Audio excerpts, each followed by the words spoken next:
जय श्री कृष्णा मित्रों, आइए देखते हैं सुमित ज्ञान यूट्यूब चैनल में। कहते हैं धर्मनिष्ठ सबसे अजय है। वो कैसे अजय है? देवता और दैत्यों ने मिलकर अमृत के लिए समुद्र मंथन किया और अमृत निकला भी, किंतु भगवान नारायण की कृपा पात्र होने से देवता के बल ही अमृत पान कर सके। दैत्य चले गए, उन्हें परिश्रम ही हाथ लगा। परिणाम तो देवासुर संग्राम होना ही था, उसमें भी अमृतापान से अमृत बने देवता ही विजयी हुए।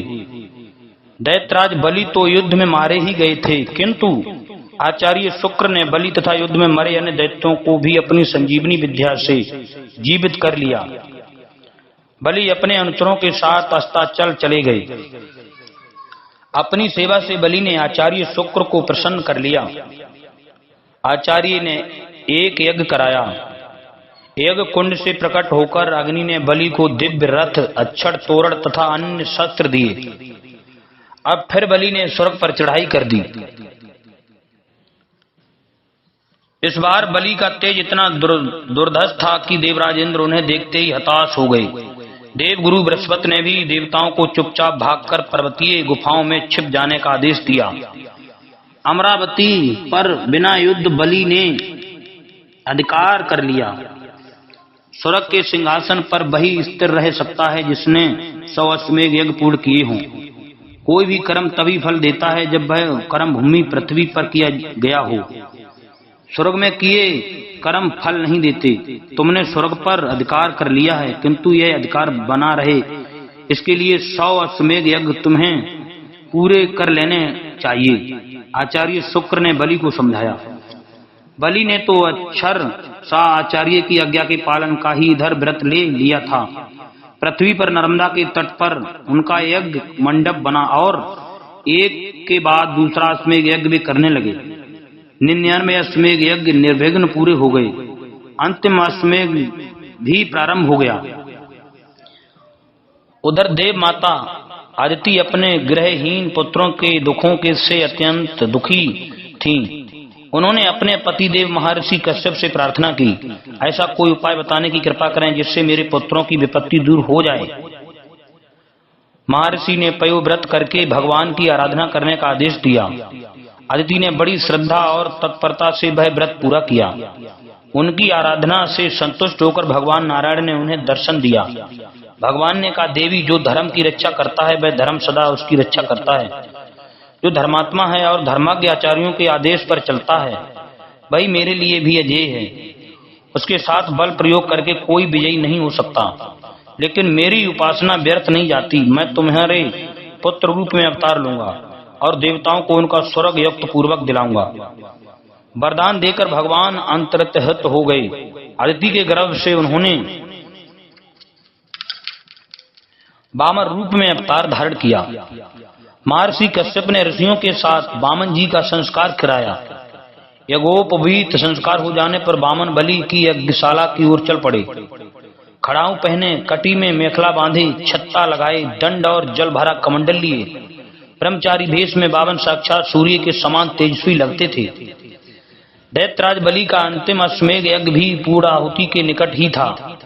यज्ञशाला के द्वार पर पूर्तमान मार्तंड के समान जब वामन पहुंचे तब उनके सम्मान में सभी ऋतुज दैत्यराज बलि एवं अन्य सदस्य खड़े हो गए।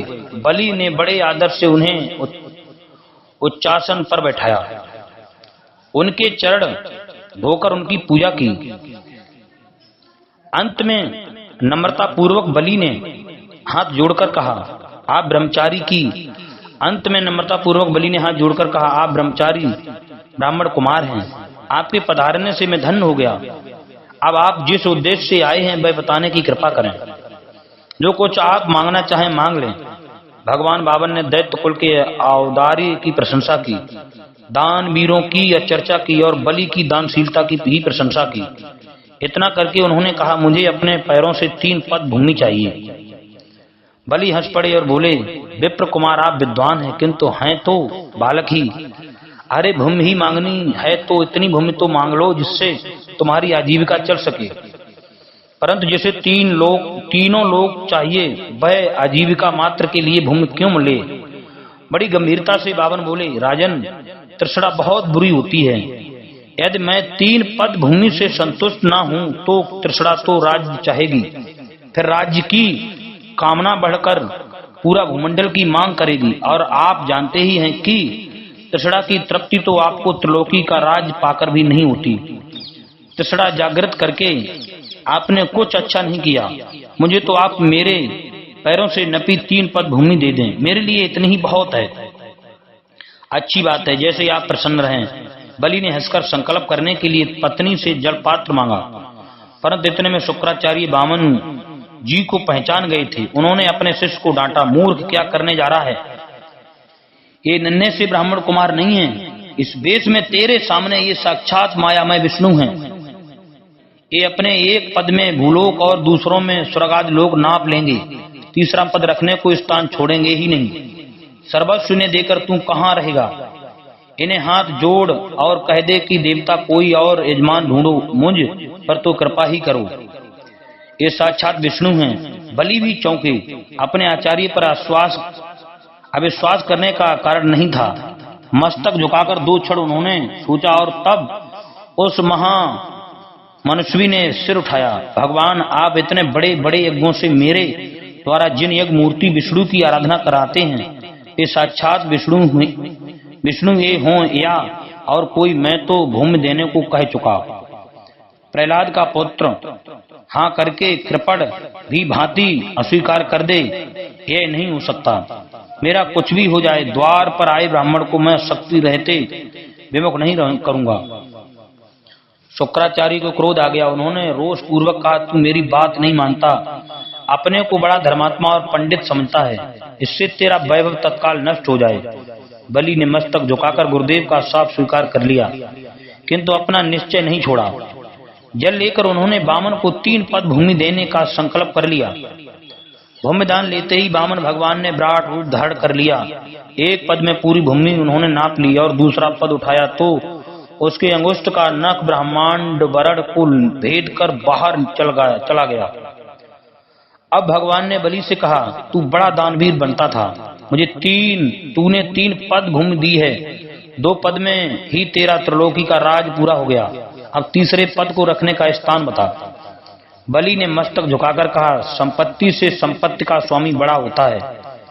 इंद्र को स्वर्ग प्राप्त हुआ, स्वयं वामन भगवान उपेंद्र बने इंद्र की रक्षा के लिए, किंतु बलि की तो उन्होंने अपने आप को ही दे दिया। स्वर्ग से भी अधिक ऐश्वर्य में सतलोक प्रभु ने बलि को निवास के लिए दिया। अगले मनमंत्र में बलि इंद्र बनेंगे, यह आश्वासन दिया। इससे भी आगे यह